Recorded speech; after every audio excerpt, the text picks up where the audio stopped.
श्री कुंज बिहारी श्री हरिदास हरे कृष्णा। आंवला नवमी की आप सभी भक्तों को बहुत सारी शुभकामनाएं। आंवले का वृक्ष हमारे श्री हरि विष्णु को बहुत अधिक प्रिय होता है।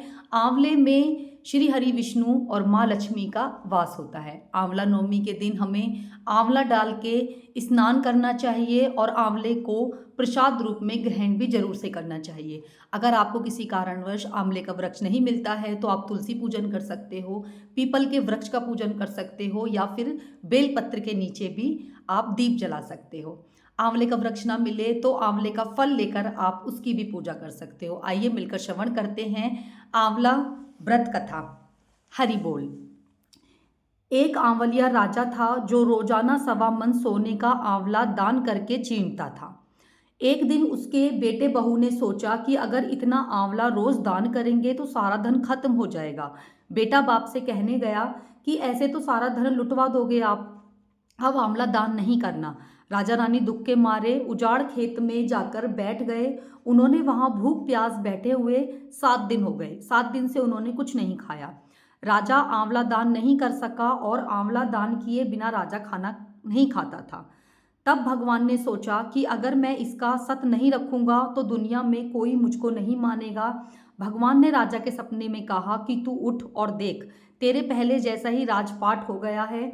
आंवले का पेड़ उग रहा है, उठकर आंवला दान करो और जीवो। राजा रानी ने उठकर देखा तो पहले जैसा ही राजपाट और सोने का आंवला हो रहा था। वे लोग रोजाना पहले की तरह 1.25 मन सोने का आंवला दान करने लगे। उधर बेटे बहू के अनदन के बैर पड़ गए। आसपास के लोग कहने लगे कि जंगल में एक आंवलिया राजा रहता है, उसके पास चले जाओ, वह तुम्हारा दुख दूर कर देगा। वे लोग वहां पहुंचे तो रानी ने ऊपर से देख लिया कि ये तो मेरा पुत्र और मेरी बहू है।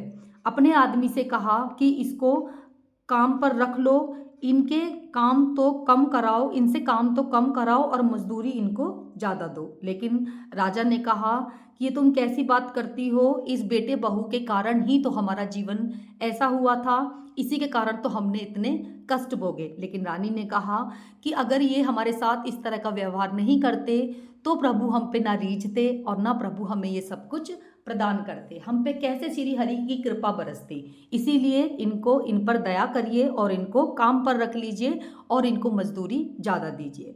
एक दिन रानी ने अपनी बहू को बुलाकर कहा कि मेरा सिर धो दे।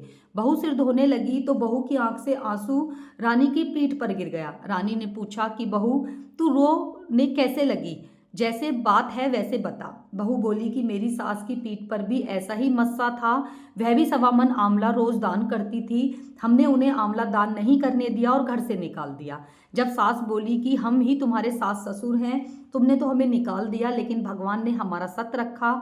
हे भगवान, जैसे आपने राजा रानी का सत रखा वैसे ही सबका सत रखना। कहते सुनने हुंकारा भरने वालों को, जयकारा लगाने वालों को और उनके सभी परिवार को सुख शांति समृद्धि देना। ये थी आंवला व्रत की पावन कथा। श्री कुंज बिहारी श्री हरिदास। जैसे हमारे प्रभु श्री हरि ने राजा रानी का सत रखा, उन पे अपनी आशीष बनाई, मैं प्रार्थना करती हूँ मेरे परिवार पे, मुझ पे और आप सभी पे श्री हरि की ऐसे ही कृपा बनी रहे। हरे कृष्णा। एक बार फिर से आंवला नवमी की आप सभी को बहुत सारी शुभकामनाएं। हरि बोल।